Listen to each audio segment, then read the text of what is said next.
Eu não vou dizer para você, não, então, a minha história é assim. Eu era um cara com muita dificuldade, aí simplesmente eu trabalhei, ganhei dinheiro e fiquei rico. Isso é folclore. Foi nessa escola, na minha primeira palestra, que uma moça lá no fundo, quando eu fiz uma pergunta que eu já fazia há 10 anos, que eu faço palestra há 10 anos, eu falei, olha, eu vou fazer uma pergunta que até hoje ninguém me respondeu. A primeira era se alguém conhecia algum caso de alguém, em algum lugar, que teve uma simples ideia na internet e ficou milionário com aquilo. E em seguida eu perguntei se alguém sabia da história do Bill Gates. Bom, muitos responderam aquilo que eu estava acostumado a ouvir. A maioria acaba pensando igual. Ah, o Bill Gates, ele era um cara pobre, que estudou em Harvard. Aí teve um outro que falou que ele não era pobre, que ele era classe média. E ficou rico. Já uma meia dúzia disse, olha, o Bill Gates, ele era muito pobre, mas ele teve uma ideia, inventou um software e criou a Microsoft.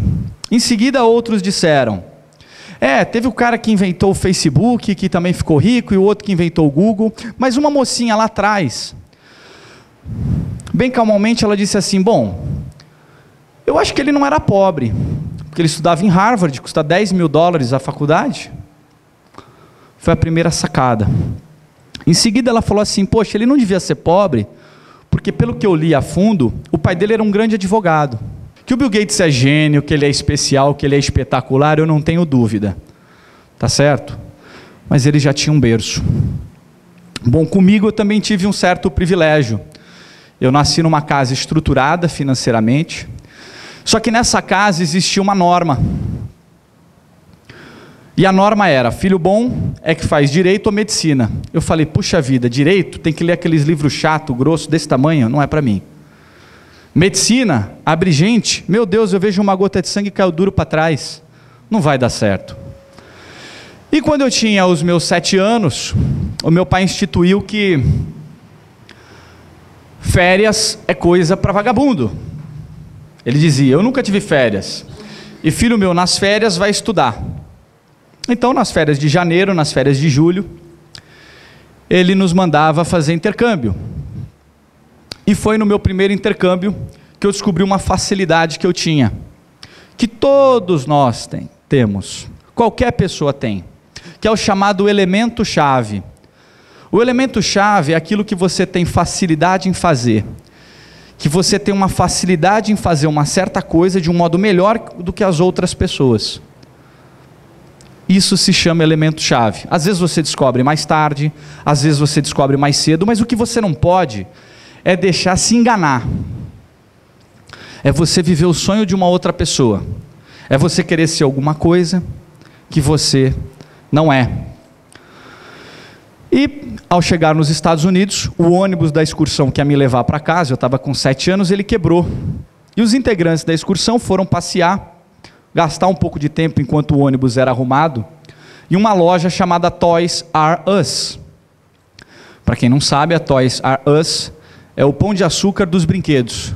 É um supermercado que tem todo tipo de brinquedo que você imaginar. Naquela época eu vinha de um país subdesenvolvido, um país que a importação era fechada, e que para você ter acesso a um produto importado, você dependia que alguém trouxesse para você. Eu entrei naquela loja e meu mundo parou. Conclusão da história. Eu peguei meu dinheiro de 30 dias de viagem e gastei em 30 minutos ali dentro.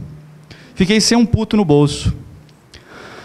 Quando eu cheguei na residência que eu estava alocado, ao invés de estudar inglês, eu falei, para que estudar inglês? Eu quero é brincar. E eu comecei a desmontar, aprender a ligar, desligar, montar e desmontar aqueles brinquedos. Cheguei no Brasil, meu pai foi me buscar no aeroporto, falou uma frase em inglês, eu balancei com a cabeça que sim, que eu não entendia lufas do que ele estava falando.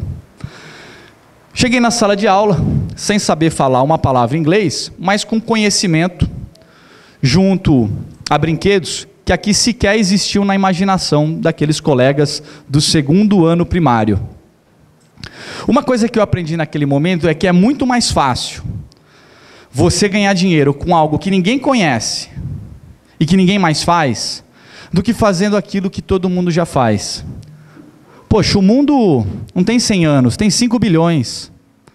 Ah, mas eu tive uma ideia. Leia, pesquise. Alguém já deve ter tido essa ideia alguns anos atrás.